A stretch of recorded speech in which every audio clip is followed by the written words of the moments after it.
Alright, welcome everyone to a new Wi-Fi league I am a part of. It is called the CMM Season 3 MUDKIP division, and it's actually ran by Munson Muffin, so someone I fought before in the BBR, Summer Scramble. So yeah, I'm very excited to be part of the season. Very excited to start another Wi-Fi league after ASL Season 2 just ended. So yeah, very excited to get into this draft. I think you guys will see my team is very interesting to say the least. So before I get into the draft, we should go over our draft position. So we were 14th, I believe, in the draft. So definitely on the lower end. We weren't going to be able to get like in the top tiers like Dragapult, Iron Val, Great Tusk. Unfortunately, those guys would never fall to us. But even if we did get a top pick, it wouldn't matter. As you can see, who guys decided to pick was their first pick. So let's just get into it.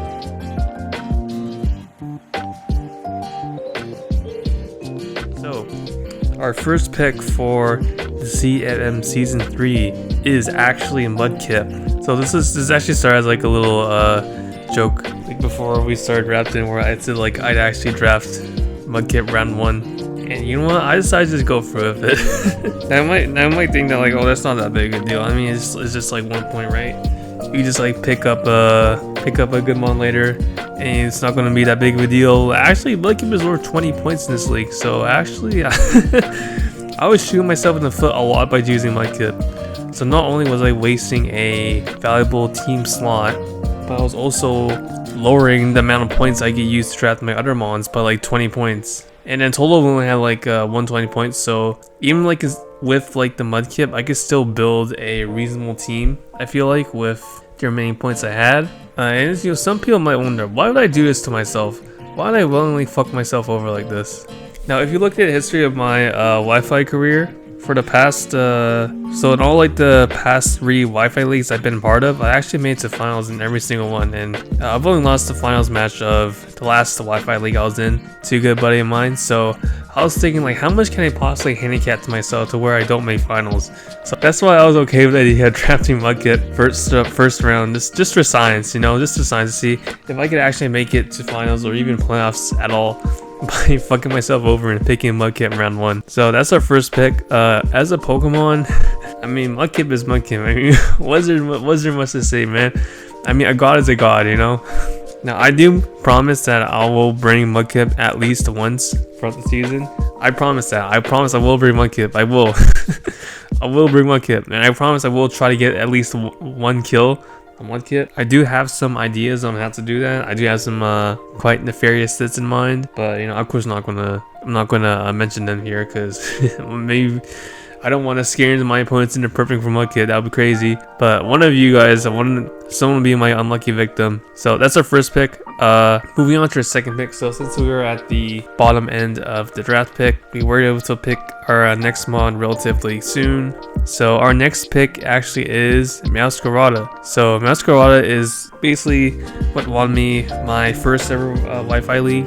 If we don't count the Summer Scramble, which I don't really count as a league. So Masquerada definitely holds like a very special place in my heart. It has a phenomenal speed tier. It hits extremely hard. It has a really good. It covers a lot of bases I need. Like you could use that as like a header sitter with spikes, T spikes.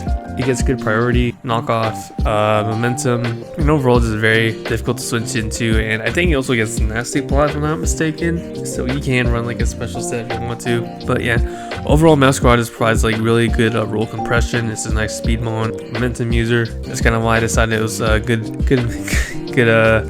second pick. Okay, moving on to our third pick. So this is actually our Terra captain. So the way Terra in this league works is that you get 20 points to choose, I believe, 1 to 3 Terra captains, and you can choose one type has to be stab, and the other 2 can be free. So, and the max points Terra Pokemon can be is 12. So when I saw that, I was like, this can Terra? That's fucking crazy. What? So without further ado, our third pick is Terra Arcanine Hisui. So our Terras for Arcanine will be Rock, Fire, and Grass. Rock and Fire, obviously, for stab, head smash, and flare blitz. And Grass type because it makes us resist a otherwise quad effective move in water type attacks and ground type attacks. So Arcanine Hisui, I mean, I think we all know what this guy does. He clicks head smash, someone dies. That's all he does. But I kind of need this Pokemon because I really need a Pokemon to just come in and just delete a Pokemon instantly. That's what Arcanine can do. It allows the Masquerade to clean up late game. And also, you can use Arcanine defensively. You could, because he gets Intimidate. I'm pretty sure he gets all the moves regular Arcanine gets. Gets Morning Sun. His bulk isn't that bad if you consider Intimidate. So you can like tear grass or fire and run like Intimidate Fizdef sets like Will-O-Wisp. It's also another really good priority user to pair Cascarada, because Sucker Punch isn't really reliable priority, I would say, because it depends on the opponent actually using the attack, versus E-Speed is reliable priority and it hits quite hard if you're like choice band. So yeah, overall Arcanine Dewey just covers like what I really needed in like a Pokemon that could just come in and delete something.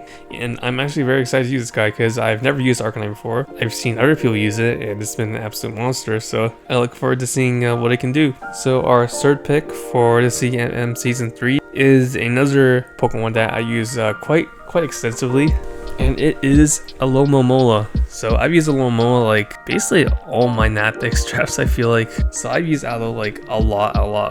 Like this is definitely a team staple on a lot of my teams that I run, because I just like to use it as a enabler to bring in my big threats, like in this case Arcanine Sui or Masquerada. So you bring this in on a Pokemon that can take hits from, and then you flip them out and then bring in Arcanine Sui or Masquerada and just go to town. Aloe also, so the reason why I like using Aloe so much is because you can check, you use it as a wall to both Fizdef or physical attackers and special attackers. So if you want a wall like something like a Specs Dragapult, you could just run AV and just flip turn out, go into Arcanine Sui, nuke something. If you want to run like a physical defensive set, you could come in stuff like Great Tusk, take like no damage. And if you do that, you can even run like Wish sets. Aloe is like the best Wish passer in my opinion in Battle decks, with this like massive I think it's like base like 160 something HP, something like that. So those wishes are like going to heal any Pokemon up to like full, like no problem. So yeah, overall just very reliable Pokemon. Enables both Masquerada and Arcanine Sui to come in and do big damage.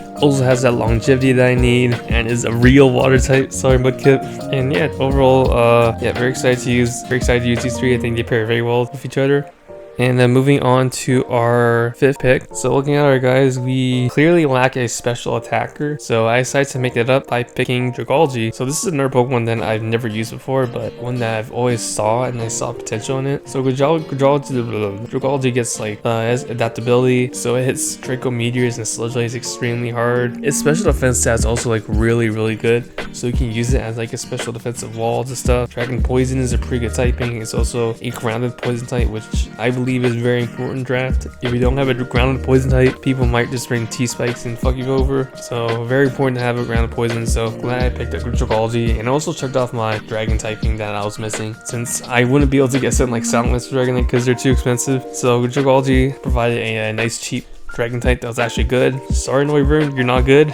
And also Dragalge gets Flip Turn, which is also like a really big reason why I wanted to get it, because you can pair Flip Turn with Aloe and Dragalge and just have them like Flip Turn into each other or into my offensive mons like Arcanine Sui or Masquerada. So overall I thought that Dragalge brought like a good special breaker and also another enabler for my offensive mons, because it can switch into electric type attacks that Aloe can't switch into. So yeah, overall a very useful pairing with these two guys, and I'm very excited to see how it works out. So I'm moving on to our next pick. I believe this is pick 7. So at this point I was still missing 2 crucial typings. So I was still missing Fairy and Steel, and I knew that these typings would be like pretty hard to fulfill, because with the amount of points I had left and the amount of Pokemon I could only draft, I knew that I would have to make some more type compressions. So I decided to just combine these two types together in one Pokemon, and I took Tinkaton. So Tinkaton is a Steel Fairy type, checks off both those typings, which are very important. It's also a really good Spidef wall, really high Spidef, gets rocks, which I don't think any, well, Arcanine Sui gets rocks, but you don't run rocks in Arcanine Sui ever, really. So Tinkaton gets rocks, gets T-Way to spread status. Of course he gets a Mold Breaker and then a Swords Dance, so you can even run like offensive sets of like Gigaton, Swords Dance, Knockoff, Play Rough. It's quite hard because Gigaton's like base 160 power despite Tinkaton's base 70 attack. You can also run like Pickpocket sets, which I've seen before, which are quite funny. So you just use an attack, steal someone's item. That's pretty funny. And yeah, overall,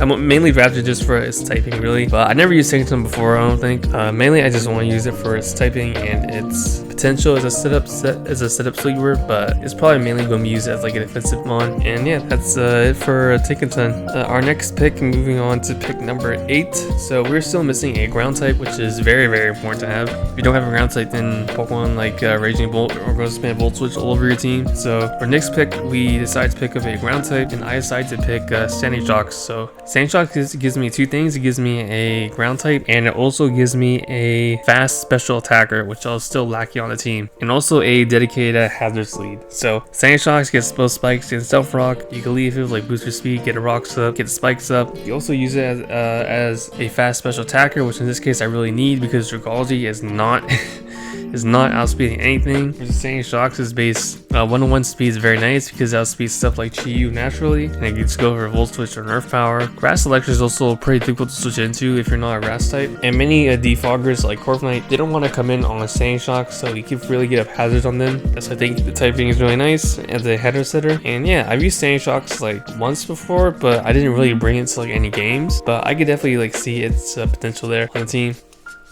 So moving on to our pick number 9, we decided to grab Mismagius. So we were still missing a ghost type on the team, and it was between either Mismagius or Houndstone, I think. But I didn't think Houndstone was necessary when we had Aloe and Dragology and Tinkerton as their defensive pieces. I didn't think drafting another defensive mon, and as you'll see later in our next pick actually, I didn't think drafting Houndstone would give us any new roles, but drafting Mismagius gives us another fast special attacker, which I mean you can never have too much of those, but it's base 105 speed, so faster than Standing Shocks. It gets access to Trick, Cripple, sets like Trap Ghost, Calm Mind. Obviously having the levitating ability is really useful for our team because as you can see we do have a huge ground weakness, with Masquerada I believe being our only ground resist, so we definitely need the ground immunity. So Levitate was very useful for this team. Mismagius also gets like setup sets of like Calm Mind, Nasty Plot, so it can put in a lot of pressure with offensive sets like that. It also gets Will-O-Wisp, so it can run like status sets like Hex. So yeah, very excited to use Mismagius. I don't think I ever used Mismagius before, so yeah, very excited to try it out. And we can move on to our next pick. So pick number 10. So I'm actually very excited for this pick. So this is our second Terra Captain, and it's also a mon that I've used heavily in the past, just like Aloe and Masquerada, and that is Avalugg. So we're bringing Terra Avalugg, and we chose Terra Ice, Dragon, no, not Dragon. So we chose Terra Ice, Ghost, and Fairy. So we chose Terra Ghost because we want to be able to get rocks up, spin, and spin block on stuff like Iron Treads, heavy and bulky Ghost types. Those just like really nice. And it's also the reason why we didn't go for Houndstone, because we have Terra Ghost Avalugg is like basically Houndstone, but it gets recover and rapid spin, and it's way better. So yeah, and Terra Fairy because Tinkerton doesn't have reliable recovery, so I wanted to have like a fairy type that could recover HP reliably and that can like really wall stuff like Salamence or Dragonite if they want to bring like DE sets, because Tinkerton can't do that because it'll just get blown up by EQ. So that's why I think Terra Fairy is nice on Avalugg, and Terra Ice because the mandatory stab. So I've used Avalugg before in the past like quite extensively. It is quite the phenomenal physical wall. Basically any physical attacker you can just wall completely and just go for like a body press, iron defense, recover, rapid spin. They can absolutely not break you unless they run like Trick or something like that, and if they do you can always just play around that. So yeah, very useful to have. I like pairing this with Aloe a lot actually, because you can just let Avalugg become defensive and Aloe becomes def, and you have DC basically wall all physical and special attackers respectively. Also gives me a rapid spin, which I really need. So this team didn't have any hazard removal, and I kind of need that, otherwise I'm gonna get fucked over. So especially an Arcanine suit who's actually weak to Stealth Rock, so having good hazard removal is very necessary for this team. So having spin on Avalugg is very nice, and we can segue to our next pick, which is actually our defogger. So pick number 11 is Braviary. So this is also a mon that I've used before in actually my last season of the ASL Wi-Fi League. I've used Braviary quite a bit. It's a normal flying type. Many people don't remember this Pokemon exists. I mean, I don't blame them, but it's actually pretty damn useful because this stats like pretty insane. It's like base 100 HP, base 70, 80 speed F, I think, something like that. And it also has like a random base 123 attack. And when you pair that with Sheer Force Body Slam, there's a lot of damage. So yeah, very excited to try out Braviary again. So I use this guy as a default for in the past. Because of his bulk and actually take a lot of hits very well. It's also a normal type, so You can use this to wall stuff like ghosts, like spectrate from going crazy on you. And yeah, overall, I guess U-turn as well for momentum, boost longevity, body slam for doing massive damage. And we can move on to our last pick. So we had 8 points left, and so we were looking pretty good. We had our roles covered. So this is basically just like a, or a quote unquote filler pick, I would say, just to check off like typings basically. So our last pick for the CMM season 3 will be Hitmontop. So I never used Hitmontop before, but every time I've seen it, it's been like putting on like crazy offense pressure because it's like its moveset. It gets, well, I don't, does it get knocked? I think it gets knocked, but it gets triple axle, CC, bullet punch, sucker punch, insane coverage, rapid spin. The stats aren't that good, but it makes that up with 2 very good abilities. So it gets intimidate to cripple physical attackers, and it gets technician to boost damage on your priority moves on bullet punch and mock punch. So they actually wind up hitting quite hard. And I mainly wanted it because of the fighting type, because I didn't have a fighting type on team yet. And sometimes fighting could be a very useful typing. And also, I guess rapid spin, I wanted to be able to take this spin privilege off of Avalok if sometimes I think that Avalok isn't really that good into this. And so like this week, I can Hitmontop instead, because Hitmontop gives more offensive pressure as a spinner rather than Avalok, who's just kind of like there to just sit there. So I wanted to be able to have like a more variety of spinners. So that's why I grabbed the Hitmontop. It also has more nice priority, because ESP and Arcanine isn't stab, and Meowscarada Sucker Punch isn't reliable. So I wanted to have like a nice reliable stab priority option, and that's what Hitmontop gave me. And yeah, that is our team. So with these mons, we actually have 2 points left over, which is like pretty insane considering our first pick is MUDKIP. We actually have points left over, which is insane. So yeah, this is our team right here, and overall I think it's a very strong team. It can take hits, can remove hazards, it can bring in our big threats like Arcanine Sui and Meowscarada, which would be the main 2 doing all the heavy lifting. And yeah, overall just very excited to try out Arcanine. I think Arcanine is one of the most excited to try out, to be honest, because this guy with Terra looks insane. Like hit smash goes fucking crazy if you land. If you land. Yeah, I promise I will bring MUDKIP for 1 week. Yeah, thank you guys so much for watching this team analysis, and we will be playing week 1 in a few days probably. Still got scheduled that, but when that's up, it will be up. Let me know what you guys think of my team down below, and I'll see you guys for the start of the league.